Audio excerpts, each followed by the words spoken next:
राहुल, प्रिया और उनकी छोटी बेटी टिया रिसेंटली में नए शहर में शिफ्ट होते हैं। वो लोग काफी धार्मिक थे, इसीलिए वृंदावन में शिफ्ट होना चाहते थे, क्योंकि हम सब जानते हैं कि वृंदावन में काफी मंदिर है और काफी स्पिरिचुअल प्लेस है। लेकिन बहुत सारी हवेलियां या तो महंगी थी या तो अच्छी दिखने की थी। लेकिन एक हवेली मिली जो दिखने में अच्छी थी, लेकिन उसके बारे में कुछ अफवाहें थी और वो काफी सस्ती भी मिल रही थी। जब इस हवेली के बारे में आसपास के लोगों से पूछा गया तो कोई भी कुछ नहीं बोला, लेकिन एक बुढ़िया बैठी थी जिसने बोला, उसने बोला, बेटा इस हवेली में मत जाना, काफी अजीब बातें करते हैं लोग इस हवेली के बारे में। लेकिन प्रिया का हस्बैंड राहुल, उसको ये बहुत अच्छी डील लगी और वो बिजनेस माइंडेड था, तो उसने इस हवेली को खरीद लिया।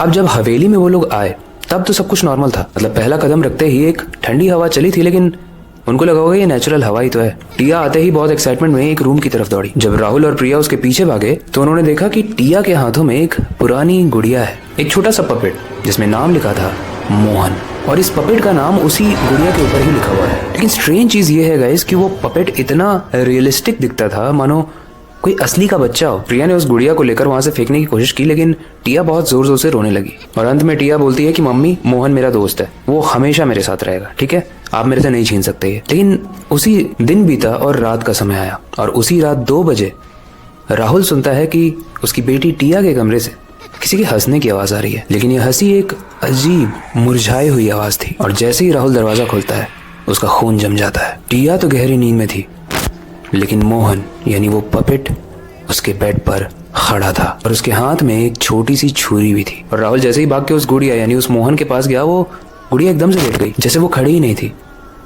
लेकिन राहुल को पीछे से एक आवाज सुनाई देती है, मुझसे दोस्ती करोगे? इस अगली सुबह से एक चेंज आया क्योंकि टिया अगली सुबह से बदल गई। उसने खाना पीना बंद कर दिया और ज्यादातर सिर्फ फुसफुसाते हुए ही बात करने लगी और कभी कभी तो बड़ी अजीब तरीके से चिल्ला के बोलती थी, मम्मी मुझे मोहन खाना चाहता है। कुछ दिन बीते और एक दिन प्रिया देखती है कि टिया के हाथ में एक निशान है, गहरा लाल काटने का निशान है। प्रिया ने चिल्लाकर पूछा टिया से, ये किसने किया? टिया रोती हुई बोली कि मम्मी मैंने मोहन को मना किया था, लेकिन उसने मुझे मार दिया। पर जब मैंने मोहन से कहा कि मुझे दुख हो रहा है तो उसने खुद को भी काट लिया और मोहन अब मुझसे नाराज है। प्रिया का हुआ दिमाग खराब, बोला कि ये सब क्या चल रहा है, और उसने बिना सोचे समझे उस मोहन को, उस पपेट को आग में जला दिया। दिन से रात हुई, सब लोग सो गए और अगली सुबह ट्विस्ट ये हुआ कि उस घर में फिर से मोहन वापस आ गया, एकदम साफ, एकदम नया, कहीं से कटा पिटा नहीं। इस सब से परेशान होकर राहुल ने अपने दोस्तों को ये बात बताई तो उन्होंने एक तांत्रिक को बुलाया और उस तांत्रिक ने इस हवेली की एक स्टोरी बताई। तांत्रिक बताता है कि ये सिर्फ एक गुड़िया नहीं बल्कि एक असली बच्चा है। दरअसल 1949 में मोहन नाम का एक असली बच्चा इस हवेली में जला दिया गया था, क्योंकि उन दिनों अगर कोई नाजायज बच्चा होता था तो उसे कोई भी लेता नहीं था। और उसी के पिता ने ये कह के बदनाम कर दिया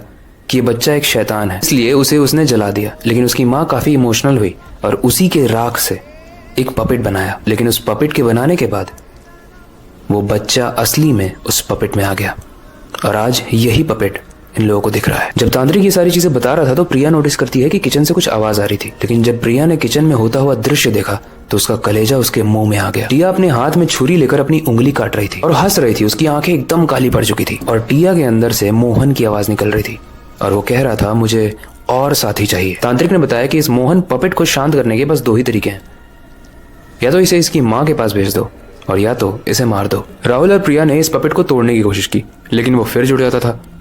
उसे जलाने की कोशिश की तो वो वापस आ जाता था और एट द एंड वो अपनी छत पे जाके उस पपेट को नीचे फेंकते हैं।